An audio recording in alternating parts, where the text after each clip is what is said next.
Hello, everyone. This is Steve Marinucci, writer for Billboard.com and Access.com, welcoming you to another Things We Said Today, where we talk about the Beatles, past, present, and to come every week.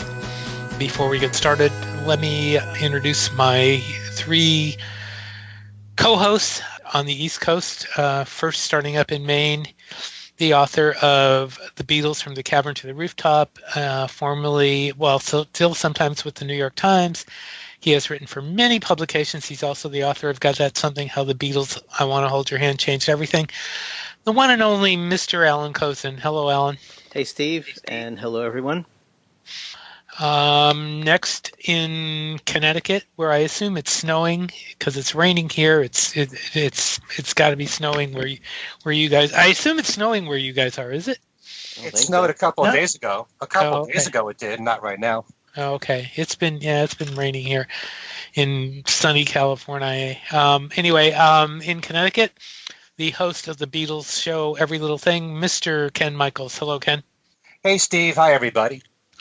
And last but not least, the executive double underline editor of Beatle Fan magazine, and also if you go to the Fest for Beatle Fans, you're very likely to see him there too. The author of Changing Times, 101 Days That Shaped a Generation, Mr. Al Sussman. Hello, Al. Hi, Steve. Hello there, everybody. And it was we had a little bit of snow this morning, but it warmed up. It's close to 50 degrees now in Pittsburgh. Oh man, it's been raining here a lot. We had a nasty storm over the weekend. It didn't really come down real hard where I am, but today it was raining pretty badly. So, in any event, enough about the weather. That's not what you're here to hear about. We've got a subject in hand that we're going to talk about for a minute, but we thought we'd run across a couple of newsy items that have happened recently. I published a story on Access.com yesterday, which was Monday, the 9th, about the Weaklings' upcoming gigs at the Cutting Room. They're doing a string of gigs. I believe it's five total. Six. Excuse me. It's six total through January and February, including a string of a bunch of Thursday nights. The first one will be the 19th, but they're also playing, I believe it's the 11th, for a special tribute to Clarence Clemens. Ken, do you have anything to say? Are you going to go to that, Ken? Because I know you. No, actually, that's when I have my show on the air live. So you're going to go to at least one of those shows, right? Well, they're doing a show at Daryl's house. On January the 21st. In fact, I'm giving away tickets on my website for that show. But I am going to try and see one of the shows at the Cutting Room in addition to that, but I haven't decided yet. But definitely the show at Daryl's house. I obviously I have not seen them live, and I put a video of them doing Drive My Car in the story I wrote yesterday, and I was just astounded how, we've all heard all four of us have heard the CD. We've all marveled at it, but the live sound is great. God, they sound so good live. I was quite surprised that they sound just as good live as the records. They really do sound good. So if you're in the area, but where's Daryl's house, Ken? It's in Pauling, New York. And as a matter of fact, speaking of Daryl's house, there are clips that are on YouTube of them performing at a show they did at Daryl's house. And they like that venue so much. They love the acoustics there. They are thinking about, it's not definite, they are thinking about recording a live show there. Oh, really? So it's a great place to see a show.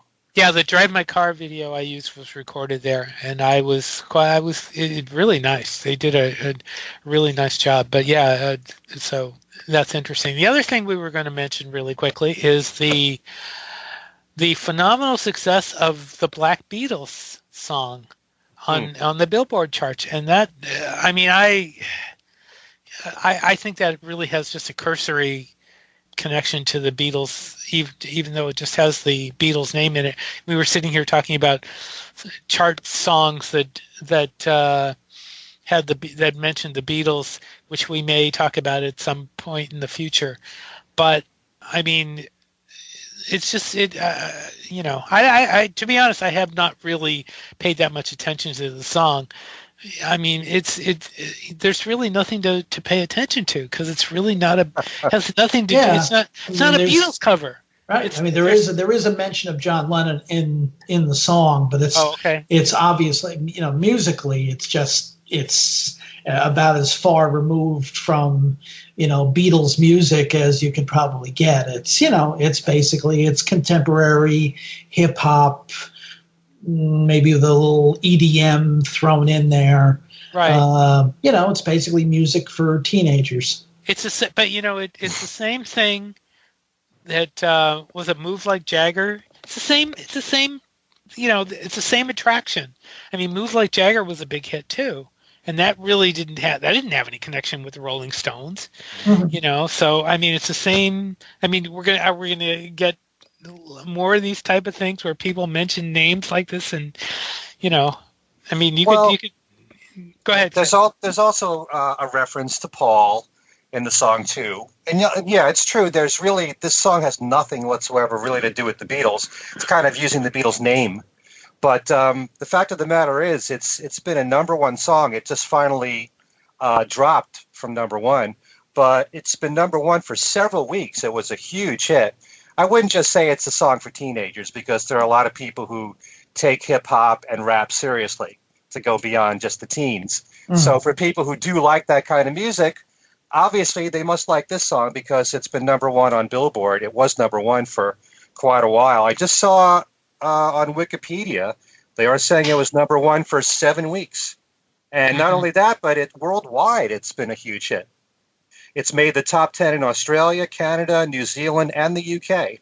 So it's not just here in the States. And I think a part of the reason why it caught on was because it became kind of like the theme of this mannequin challenge, and to the point that even Paul McCartney, did a tweet in which he, showed himself, being part of the mannequin challenge and basically endorsing the song. I think Ringo did a mannequin challenge too, actually. Yeah, with his band on stage. And then on top of that, talking about Beatles popping up out of nowhere, you have Donald Glover mentioning comparing the Beatles to the group Migos at the Golden Globes, which got a lot of tweets. I saw a lot of mentions on Twitter the day after the Golden Globes. So, but were we going to mention the songs that have Beatles in the title that charted? Well, there's just a couple. There's a couple that I know of. Mm-hmm. Okay. There's "We Love You, Beatles" by the Carefrees, which made the top 40, and there was "Pop Hates the Beatles" from Allan Sherman, which I'm not quite sure how far that charted, but I know it didn't make the top 40. But this is the biggest hit song that there has ever been to have the name Beatles with an A in the title. So there you go. Bigger than a love letter to the Beatles by the Four Preps. Believe it or not, it topped that. Oh my goodness. Bigger even than that. Bigger. Well. Anyway, I'm running through. Let me see. Pop Hates the Beatles did not make the charts. Didn't make the charts at all? Didn't make the charts at all. I'm looking at. I have my singles book in front of me, and it did not. That's kind of shocking considering how hot Allan Sherman was. Yeah, because it was only the year after Hello Mudda, Hello Fada. Yeah. And considering how big the Beatles were and Allan Sherman at the same time. Mm-hmm. Wow, that's actually shocking. Yeah. Yeah. But wasn't Allan Sherman's audience mainly an album audience? I mean, you bought comedy albums, you didn't really buy comedy singles, you know what I mean? Although Hello Mudda, Hello Fada was a hit single. That was huge. Summer of 63. Huge. I remember going to camp and hearing that. They played it when I was at camp. So, I mean, it was huge back in the day. But in any event. Okay. to the business at hand. We're doing a little survey among us as to the 3 best Beatles singles. And these are not our favorite singles, but what we each feel are the best Beatles singles. So we're gonna go one at a time, and I will start with Allan. Allan, what do you think? Oh, okay. Well, from the early period, I would have to say I Want to Hold Your Hand, having written a book. Got that something. How the Beatles' I Want to Hold Your Hand changed everything. Partly, because I'm not sure what criteria we were using to determine what was the best single, but not necessarily our favorite. I mean, it almost seems, it stands to reason that if it's our favorite, we're going to think it's also the best. But so if we're talking about criteria other than that, like, historical importance, I mean, I Want to Hold Your Hand really did change everything. It basically helped open up the U.S. to them. Their earlier singles had come out on a small label, or 2 small labels, and done nothing. And I Want to Hold Your Hand, even before Capitol released it, I mean, it's an incredible story where you have Capitol actually trying to get DJs to stop playing it because they're not ready to distribute it, But and you can read all the details in Got That Something, How the Beatles Changed. Yes. Yeah. That makes three plugs now. Yeah. Available as an ebook. Yeah. I just want to make sure. Did the Beatles release a song called "Change in Times"? I just want to make sure. No, unfortunately. Okay. They didn't release one called Meet a Monkey either, I don't think. So the next question, of course, was which I Want to Hold Your Hand single are we talking about? And and I tussled over this because, part of me likes to go for the sort of, authentic composer authorized release, which would be I Want to Hold Your Hand on the A side and This Boy on the B side. Those are the 2 songs that the Beatles and George Martin picked to be the single and released as a single. And on the other hand, we have the one that we all grew up with, which was I Want to Hold Your Hand on the A side, and I Saw Her Standing There on the B side. The arguments against I Saw Her Standing There would be that the thing is like a year older almost than I Want to Hold Your Hand. It was from a different album, from a different bunch of sessions. The Beatles really sort of in a different place. And yet, it's actually, in some ways a better song than This Boy. I mean, This Boy is great. I love the harmonies and everything, but the chord progression is lifted from, there's lots of 50s rock songs with that kind of chord progression and vocal harmony. I Saw Her Standing There is, one of the earliest completely original sounding Beatles songs. There was Please Please Me, of course, and the reason I didn't choose that single was because I'm not crazy about Ask Me Why. So I felt that if it's going to be the best single, it should have like 2 sides that are really strong. And I Want to Hold Your Hand and I Saw Her Standing There just is a great combination. And of course, we also all grew up with Meet the Beatles, and those are the first 2 songs. So followed by This Boy. So I'm going with the American one on this one. Not to mention that it came with a picture sleeve, which you can now get with the cigarette airbrushed out of Paul's hand. So it even has a certain amount of, lore attached to it. Okay, my second one was Paperback Writer in Rain. So we're skipping all the way to 1966. A lot of great singles in between. I think we can stipulate that we all agree that basically the whole run of Beatles singles are great singles. But Paperback Writer in Rain came in a way as a kind of surprise. They're both really hard rocking songs. They're also unusual songs. They're not love songs or any of the things that pop songs normally deal with. I mean, one is about wanting to be a novelist, basically, and the other is one of John's kind of laconic comments about sitting back and staring at it all happening. When the rain comes, he doesn't mind. And it has the backwards tape at the end, and Paperback Writer was sped up as well. I mean, they're both pieces that had a lot of electronic fiddling done to them. You hear it less on Paperback Writer, but they're both really a step ahead, and I think just a great single for that reason, apart from just being two great songs. And my third one, which in terms of ranking would really be my first one, is Penny Lane and Strawberry Fields. Penny Lane, is the sort of, classic, attractive Paul McCartney song with all kinds of nice touches, like the Baroque trumpet.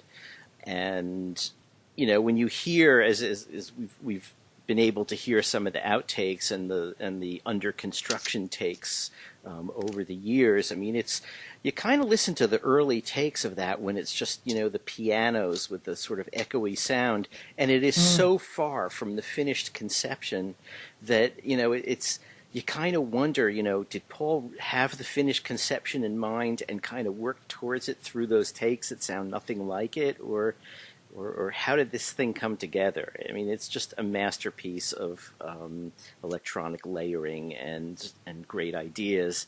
And then there's Strawberry Fields, which we've talked about at length in the past, an incredible song from John, and an absolutely incredible production with, the two takes joined together in a way that, just sounds natural and magical.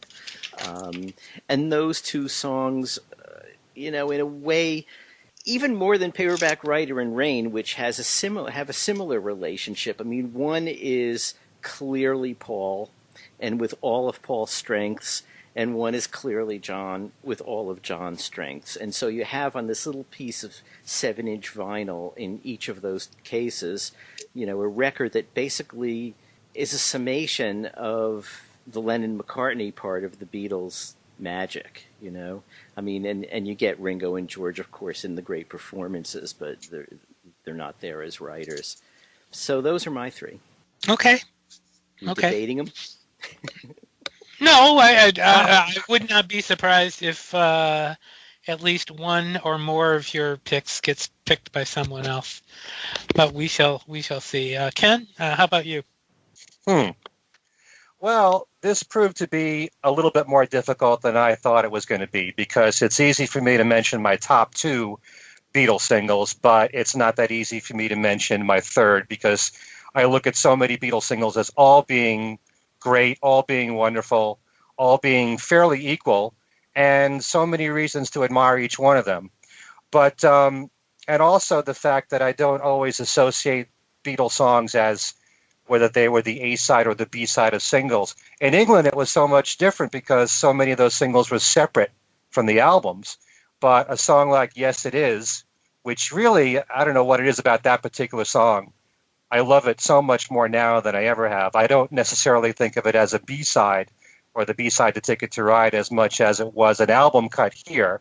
So, but anyway, and also you have to factor in whether there's some emotional connection that you might have to certain songs, and also you have to weigh in the historical part too.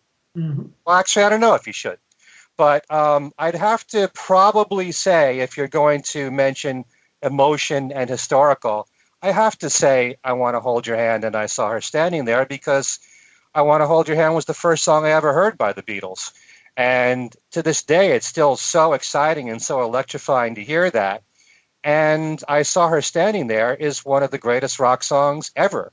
And just to hear the introduction, the 1, 2, 3, 4 going right into the song, those two songs back to back, plus it also started my love affair with Capitol singles and the Capitol swirls and collecting, it was the start of all that, although that has nothing to do with these two songs specifically.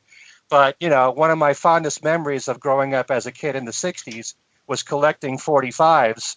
And sometimes it was so exciting to collect anything that was on the Capitol swirl, even if it wasn't a Beatles single, Beach Boys, Peter and Gordon, whatever. But I Want to Hold Your Hand still takes me back to where it all started for me and for millions of people in America. And so I probably would say that if you're attaching emotion and history as well. If I wasn't going to attach emotion and history, I probably would pick We Can Work It Out and Day Tripper, because We Can Work It Out is such a great song that, as far as a Lennon-McCartney song, is a great example of the two of them working together when it's not an early Beatles song. And so I appreciate the song on that level because Paul and John brought so much to that song and what they wrote. And, it's like so many Beatles songs, 2 minutes and 10 seconds, it says so much, and you just want to hear it over and over again. And Day Tripper is also one of the greatest rock songs, and it has one of the most iconic guitar riffs ever to start a song. And when you've got a great rock song and then you've got an iconic riff to go along with it, what could be better than that? I mean, between Day Tripper and I Feel Fine, they're both so great as far as how to start a song with a guitar riff. And, everything about Day Tripper is just wonderful. I could say this about so many Beatles songs, but I'm randomly picking a third one. But on the basis of both songs, double A side in this case, I'd probably go with that one. Number 2 has to be Penny Lane and Strawberry Fields. Penny Lane to me is probably the ultimate perfect pop song from Paul on every level. Great melody, great arrangement. Every single instrument in that song, it was just arranged so perfect. And like Allan was saying, once you add the piccolo trumpet and all the different elements that go along with it, and it's just, it's a perfect pop song. It doesn't get any better as a pop song than Penny Lane. And Strawberry Fields, for all of its innovation and invention and all the different sounds that you had out of it, and, the miracle of how they put the whole thing together, it really is, as Allan said, Paul at his best, John at his best for those two songs back to back. It's kind of ironic that those two wrote songs that had to do with, a part of Liverpool, a part of their childhood on the same single. And I thought that gave it an added touch as well. And number 1 for me has to be Hey Jude and Revolution. I don't think you get any better as a song than Hey Jude because of the fact that the melody is so great. Paul's vocals were never better. I love the coda or the refrain that lasts for 2 to 3 minutes. And despite the fact that it goes on that long, it never gets boring because Paul does a lot of ad-libbing during those last few minutes. So they're not just repeating the same thing over and over and over again. It is one of the greatest melodies ever. Doesn't really matter whether it's a simple melody or not. But I love the buildup of the song leading up to the big scream. And it's just a magical moment there. Well, there's so many magical moments from the Beatles. But to me, Hey Jude will always be, the greatest single they ever made. And the fact that they had one of their greatest rockers on the B-side. And as soon as you hear that opening guitar part, it just jolts you. It's one of the greatest rockers, not just by the Beatles. Between this and Helter Skelter and I'm Down, those are like the greatest rockers to me in the Beatles catalog. And, it's another case of Paul giving you one of his best and John giving you one of his best. So I think you don't get much better. Plus, it was the start of Apple Records, the first Beatles single on Apple Records, part of the first 4. So it has that history, too, if you want to attach that. So those would be my 3. Okay. Thank you, Ken. Al? Okay. Actually, my list is actually rather similar to Ken's, as a matter of fact. But let me see if I can make a few different points. My number 3 is, in fact, Penny Lane and Strawberry Fields Forever. Now, this was the record that really kind of rendered the four Jolly Mop Tops obsolete. That this was the end of that period, absolutely. And it was the first Beatles single since the previous August, which later on it wasn't really a big deal, but it was the first time that we had gone that long without any kind of Beatles release. And in the midst of all of that, in the fall of 66, there had been all of these rumors that the group was breaking up. So the wait for this record was absolutely torturous. But it was worth the wait. Penny Lane is you could say that it's a more traditional McCartney song, but as both Allan and Ken pointed out, there are all these these musical subtleties in there, which were much more sophisticated than certainly previous Beatles singles. Strawberry Fields Forever is in fact, I remember Steve, you had mentioned that hearing, since you were living in New York at the time, you had heard Dan Ingram actually putting down. Mm-hmm. He went kind of very hot and cold on it. At one point he called it not a record but an experience, because it was so entirely different mm-hmm. from anything they had released up to that point. And it is such a, when you hear John's original demo for it, it is really a beautiful song. And then to really accomplish his ultimate vision for it with the job that George Martin did in kind of knitting all of the elements together, including those two disparate vocal tracks. It's for 1967. It's quite an accomplishment, and it's a great record. And it was the perfect appetizer for Sgt. Pepper's Lonely Hearts Club Band, which of course made the wait for that album all the more torturous, because the Penny Lane Strawberry Fields single came out in February, and it was June. It was the beginning of June before Sgt. Pepper. And I can tell you firsthand, the wait for that was even more torturous than it had been for Penny Lane and Strawberry Fields. Second is again, I Want to Hold Your Hand, and as with Allan and Ken, I picked the American single with I Saw Her Standing There on the B side. I Want to Hold Your Hand was absolutely the perfect vehicle to break the Beatles in America, and for one thing, because it was so completely different from anything that was on the radio or on the charts in the U.S. at that point in time. It was completely out of left field. And I mean, people look at it now as, oh, gee, doesn't that sound quaint? But I think people don't realize, especially people that are younger, don't realize just how revolutionary that song was. And how its impact was, and you can find out by reading "Got That Something." As a matter of fact. Your check is in the mail. Right. Can I ask you something about that, Al? Can I ask you? Please. I remember when Allan's book came out, I asked him this same question: if "She Loves You" had been the single at the time, mm-hmm. or "Please Please Me," don't you think either one of those songs could have done the same thing? Don't you think that they were different compared to everything else that was coming out in America at that time?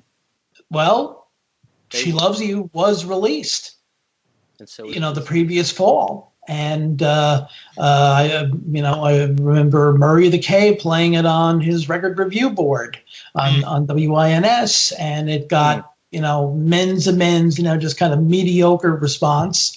And months earlier, Dick Clark had played Please Please Me on the record review board on American Bandstand, and it got much the same kind of just kind of men's amends, nothing, no great impact at all. It just seemed that for that moment in time, I Want to Hold Your Hand was absolutely perfect. Well, I know that the early Beatles singles didn't do well. They failed to chart here. But Right. could it also be that those record labels didn't have the money to spend in promotion? Except that I Want to Hold Your Hand began taking off before Capitol had a chance to put their promotional campaign into into place, because there's the story, of course, of Marsha Albert seeing the Alexander Kendrick report on the CBS Evening News, writing to her favorite DJ, Carol James, at WWDC in Washington. He then getting a copy of I Want to Hold Your Hand, having her come on the air to introduce the song, and like something out of a bad Hollywood script, the phones went crazy. And then he, in turn, made copies of I Want to Hold Your Hand for other DJ friends in other parts of the country. And in the middle of December, the record started taking off like it was like a prairie fire. And then by, of course, the first week in January, it reached New York, and that's when it really took off. But Capitol was left totally flat-footed. Mm-hmm. And like I said, they were sending out cease and desist orders. Yeah, of all things. So. Yeah, exactly. But it did help to get the TV exposure there. Right. Which I believe probably was them playing "She Loves You." I think. Right. The one in Bournemouth was that was "She Loves You." Yeah. Right. Because "I Want to Hold Your Hand" hadn't even been released in England yet. At that point. And I think also that I saw her standing there being released as the B-side was a perfect move as well, because yes, it was about a year old, and in fact could already be purchased on the Introducing the Beatles album that had just come out. But it's probably maybe the first example, or maybe the only example, of just what a total consummate rock band the Beatles were in their formative years. You can kind of hear the sound of the Beatles from their club years in, especially in the instrumentation on I Saw Her Standing There. It's just a classic rock and roll song. And I think the combination of the two was just a perfect 1-2 punch. So that would be my second one. And the third one, or number one actually, is the same as Ken, Hey Jude and Revolution, which was the fact is it was the biggest selling and Beatles single, had the longest chart run at number one of any Beatles single, but it's also it's a song that I've heard, oh my God, I couldn't tell you how many hundreds and hundreds of times in nearly 49 years, and yet it's a record that I've never gotten tired of. And of course, even though yes, earlier that summer Richard Harris did have that a hit with MacArthur Park, the fact that this was a Beatles record and that it was over 7 minutes long really did break down barriers. It made possible something like American Pie 4 years later. Absolutely. Al, can I ask a question? Please. How many times have you sung that at the end of the Fest for Beatle fans? A lot. Okay. A lot for the years. I was just curious. Because actually, I don't actually remember when that tradition of started, of Liverpool doing Hey Jude and the staff all coming on stage started. It was probably sometime in the 80s. I'll have to. Really? I'll ask. Yeah, next time. I would guess it. I would guess it was earlier than that because I thought I heard that Mark loves that song. Mark Oh, he does. Oh, yeah, absolutely. Adores that song. So. Oh, yeah. Oh, no question about it. But yeah, I'll have to ask him. Yeah, I'd love to. Yeah, we should have asked him last time we had him. Maybe if we get him on again, we can do that. But yeah. Anyway, I didn't mean to interrupt you. That's okay. Did you have more to say? Do you have more to say? Yes. Because there is another side. Aha. Okay. And because that record came out. And Ken was talking before about historical and emotional impact. And the single of Hey Jude and Revolution came out the week of the Democratic Convention in Chicago. Mm-hmm. And, I've been going back and forth with people who have been whining about how terrible a year 2016 was. It was the worst year in the history of the world. Well, I got to tell you, I lived through 1968, and 2016 was nothing compared to 1968. Oh, I remember 1968. 14,500 Americans died for no good reason in 1968 in a war that had neither been officially sanctioned or declared. Mm-hmm. And an apostle of nonviolence and a presidential candidate were both assassinated within 2 months of each other. Mm-hmm. So and a lot more.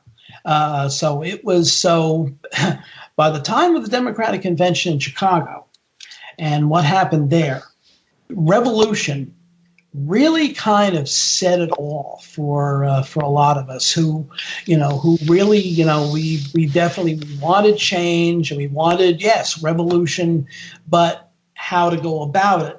Do you do it with violence or nonviolence? That's the conundrum that Lennon felt, and as he expressed in the other version in the Revolution 1 on the White Album. But it was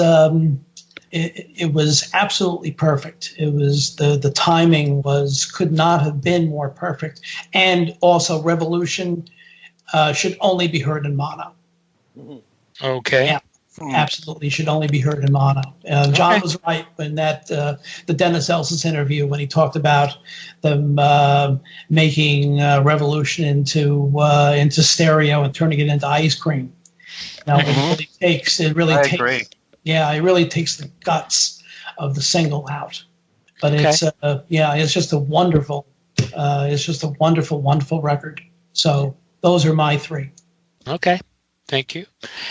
Now it's my turn, and I swear to God, let us all swear to our listeners that we did not consult each other before we picked these lists, and you will see why right now. My three singles, and there's no order of preference here. I mean, these are the three singles. As far as my criteria for best goes, was that both sides had to be excellent. I mean, there were songs that I would have loved. There were singles that I would have loved to have picked that I did not, because the other side of the single didn't measure up. So for that, like for example, Yellow Submarine and Eleanor Rigby. I mean, I love Eleanor Rigby, but I don't think Yellow Submarine is as good a song, as Eleanor Rigby is. And the same goes with Day Tripper. That's another reason I didn't pick that. So here's my first one is, are you ready?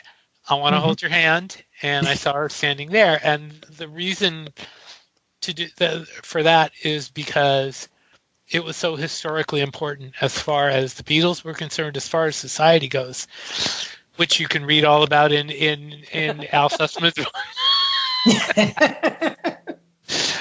But seriously, I mean, it was such a monumental single in terms of its impact on society at the time. I still can remember things, to this day of, watching. For example, watching television in Boston, and Arthur Fiedler coming on and talking about the Beatles, and which he did on the Shea Stadium show, the Shea Stadium special. There's all sorts of things, that happened back then. The merchandising. I don't know, Al. You probably remember the merchandising in the store with the displays and all that, with all the Beatles stuff. It wasn't. One Direction and the groups today don't even come close to what was happening back in '64. Not even close. So that's single number one. I love the I love the songs. I Want to Hold Your Hand has always had this kind of bright, joyful bounce to it that still 50 years later you can't get away from. I Saw Her Standing There is an excellent rock and roll song, even though it borrows from their influences. But she was just 17, if you know what I mean. It reminds me of some of the naughty pre-code movies that I've become a big fan of. For those of you that are movie fans of pre-code movies, and that's kind of the old teasing kind of lyric there. You know what I mean. And that I think that was a brilliant touch by John and Paul. So that's number one for me. Number two is Paperback Writer and Rain. Okay. Okay, and the reason there is because the brilliance of the two songs. Paperback Writer showed the development of the Beatles, of Paul and John as songwriters, and how they were just ready to. They were just kind of on the precipice of really they'd moved away from the Fab Four, and they were on the edge of what we knew or what we saw later, but they were still kind of in the middle. And Paperback Writer was a very well developed rock and roll song with some great harmonies. Rain was I guess you could call it psychedelic light, because it wasn't really it wasn't as psychedelic as they would get, but it was just beginning to be there, and it was just enough that it was this kind of, and it was just kind of, hey, what is this? What are they doing? So that that's interesting. And it so happens that this morning, while I was doing my workout, I was listening to the Beach Boys' Pet Sounds 50th anniversary, which, by the way, if you guys don't have that, I recommend it highly. A lot of that stuff's been released in the past because the Beach Boys haven't been shy about putting out outtakes and stuff, but there's more there than in the stuff that they put out in the past. And listening to some of those outtakes from that album, and which come from the same period as Paperback Writer and Rain, are just tremendous. And you really wish that the Beatles would do more of that, and who knows, maybe they will.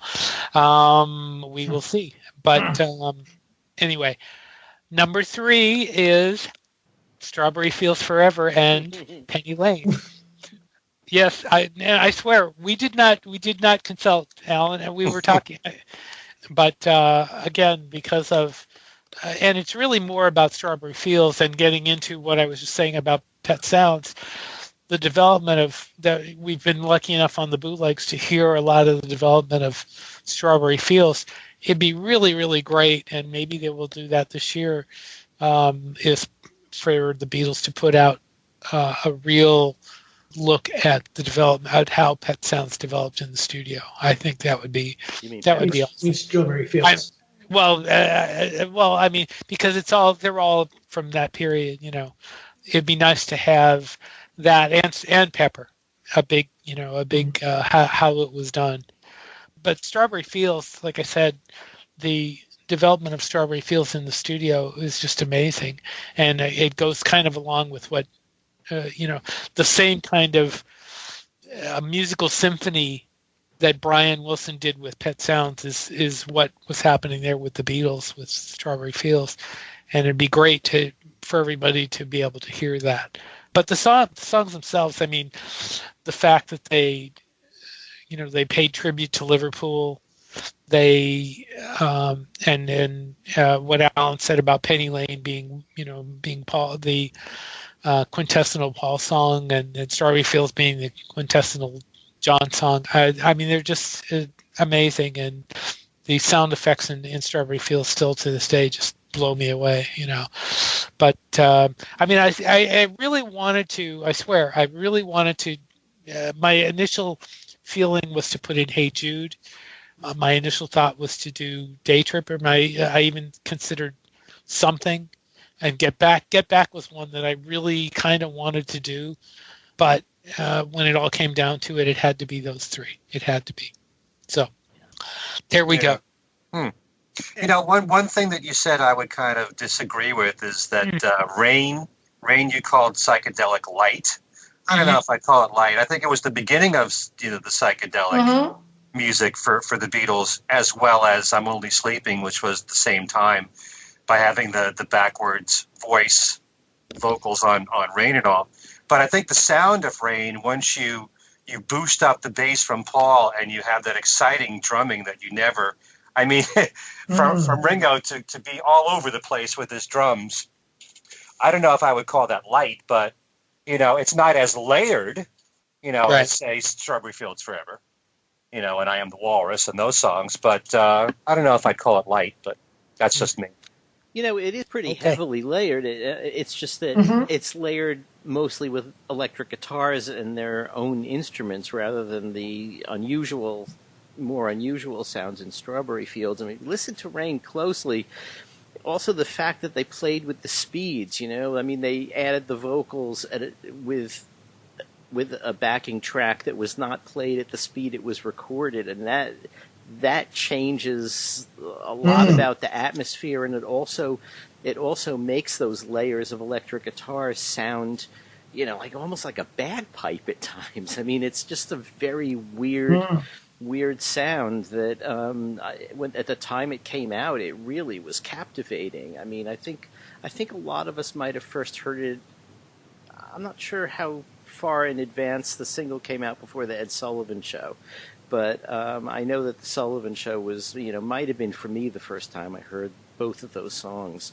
And it was like, you're tuning in to see what it's going to be, and like, wow, that's what do I think about that? It's, what are they doing? It's great, But yeah, I wouldn't call it psychedelic light either. It is the beginning of psychedelia, and it's they were doing stuff that other people weren't doing. Who were their peers who were coming up with sounds like Rain at the time? I don't think 8 Miles High. Yeah, but 8 Miles High. It's long and it's jammy, but it's not. It's not that kind of strange, murky layers of electric guitars like Rain was, which was... It's true. Yeah. Do you guys remember when they did Rain on Ed Sullivan, that when they paused at the end, the audience clapped because they thought the song was over? Yeah. That's right. That was funny. Well, and also, we didn't really know much about it at the time, or even, probably notice it, but we've noticed it subsequently on the the bootlegs, and I guess I think they included in the one video, but Paul is holding up the transparencies for the Butcher cover, right?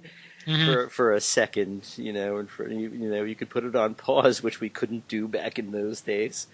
Actually, I don't think I knew that until that it was the Butcher cover transparencies until Bruce brought it up last year. And also all the girls noticed that Paul had a broken tooth. Right. Yeah, that was right. I remember at the time that was a big subject of it was like who cares. We are getting up to the end of the hour. So I have one more news thing to bring up. Go ahead, Ken. I just wanted to ask Al a question because he was talking about Strawberry Fields and Penny Lane kind of signaling the end of the mop top era. Yeah. Didn't songs like Eleanor Rigby kind of start that too? I mean, it wasn't happy-go-lucky Beatles there.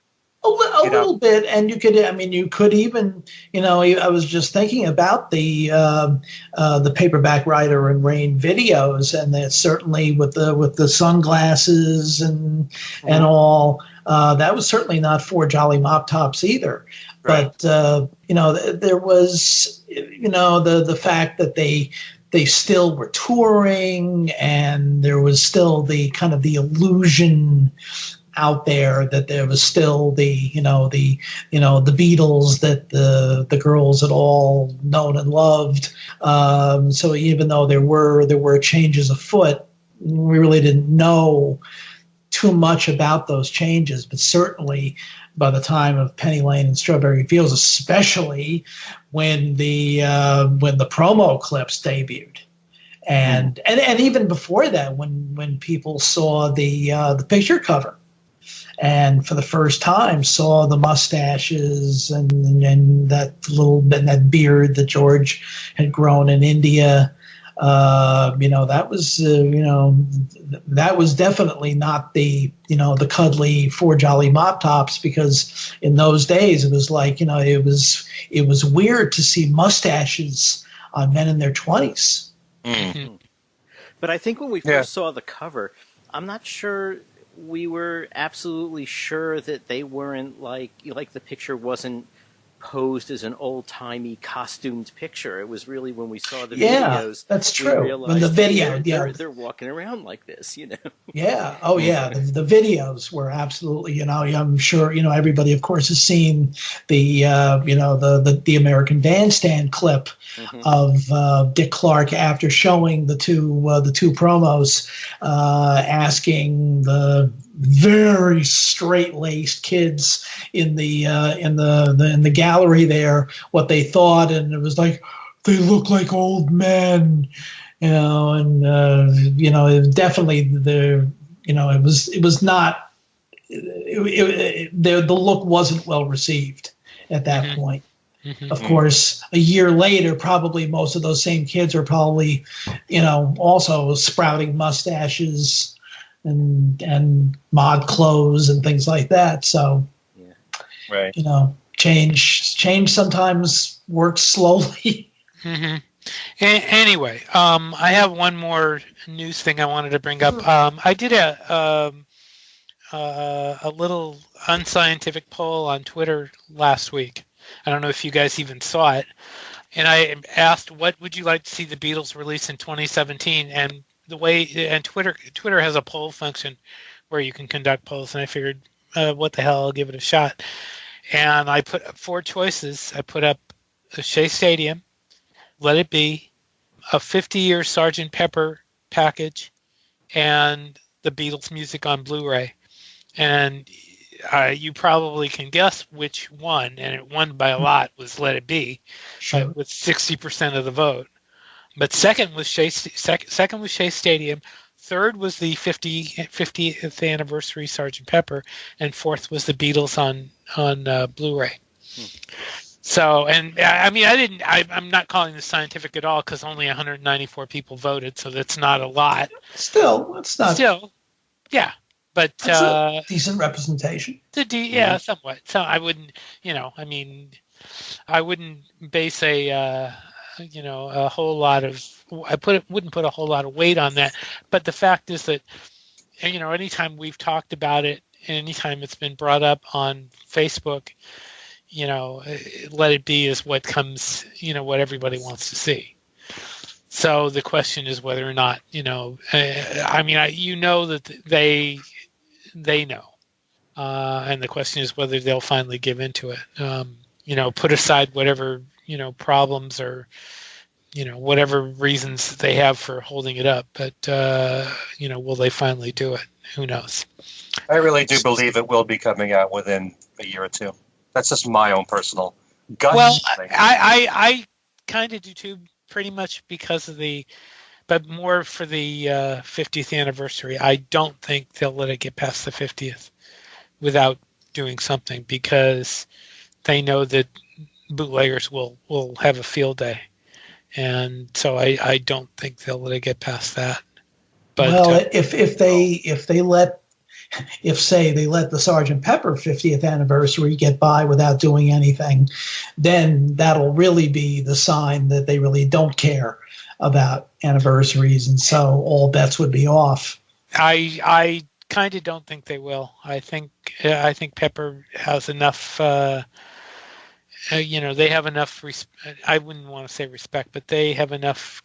They're well aware. Awareness, I guess, is what I'm trying to say, of what Pepper means and what it has meant to them. That they'll do something. I think that's. I mean, I don't have anything to base that on, but I do think that something will happen. I mean, we've just started the year. It's a long year, and God only knows what they're going to do. But I would think we'll see something. I mean, they surprised us. How many of us were, and I admit to some extent, I was surprised they did the one DVD, because we've been asking for it for so long. Everything seems like it falls on deaf ears, but they were listening, and so and Hollywood Bowl last year, so they are usually whenever they put out anything, it's always the end of the year too. Right, they've had a tradition of waiting until the end of the year for big things. I mean, that's been the way they've always done it. And even with OnePlus and the Hollywood Bowl, people still weren't satisfied. So, well, and we've gotten into this before as to who they're aiming at. They're aiming at a general audience because they know the general audience, will buy, is the ones that they really want to, because they want to score big. So I mean, that's they've basically leaned that way for a lot of the stuff they've done. Even the Cirque du Soleil show is more at a general audience, really, than although it has, there are some fan elements in there. Especially if you listen to catch the show in the beginning, as Allan and I did, with all the outtakes that they played. But yeah, I mean, it would seem that something will, I would think something will happen. We want to announce the winners of the Blu-ray deluxe version of 8 Days a Week, and they are Brian Blackwell and Paul Quintana, and you gentlemen will be hearing from us soon. So thank you for entering, everyone, and we will have I'm going to announce another contest right now. We are giving away 3 more copies of 8 Days a Week, but this isn't the deluxe Blu-ray, it's just the single disc Blu-ray. And all the people who did not win this contest are entered automatically. If you want to enter, please send us your name and address to thingswesaidtoday@gmail.com, which is where you can write us with love letters and hate letters, and which we have gotten a few comments this week, for which we thank you. And you can contact me at BeatlesExaminer@gmail.com. I'm on Facebook, and I also have a Beatles news group called Beatles News and Commentary, which you can join and talk about anything you like, including the show. And the show also has its own Facebook page, Things We Said Today, Beatles Radio Show. Allan, where can they get a hold of you? Basically, the easiest thing to do is at Allan Kozin on Facebook or Allan Kozin Remixed on Facebook. Okay. Mr. Sussman? Similar to Allan, Facebook, Al Sussman, Twitter, at ASUSS49, and or through Beatle Fan Magazine, www.beatlefan.com. And Ken? You can email me at everylittlething@att.net, and my website is kenmichaelsradio.com. I just want to mention a couple of quick things. I am giving away 2 pairs of tickets to see the Weaklings in concert, and in addition to playing at the Cutting Room in New York City for 5 dates, or 6 dates as we just announced, they're also going to be at Daryl's house, which is in Pauling, New York, on January the 21st. I'll be at that show. This is Daryl Hall's place. And if you want to win, just go to the brand new page on my website, Ticket Giveaways.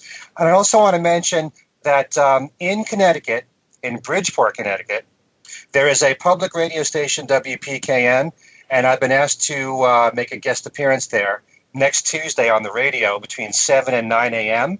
And we're going to be talking, I believe, about the 8 Days a Week film because they're going to be showing it in Bridgeport at the Bijou Theater on the 19th. The Bijou Theater in Bridgeport. Okay? And that's it. Okay. Thank you, Ken. Thank you, Allan.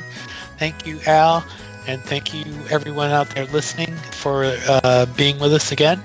This is Steve Marinucci for Things We Said Today, and we will see you next time.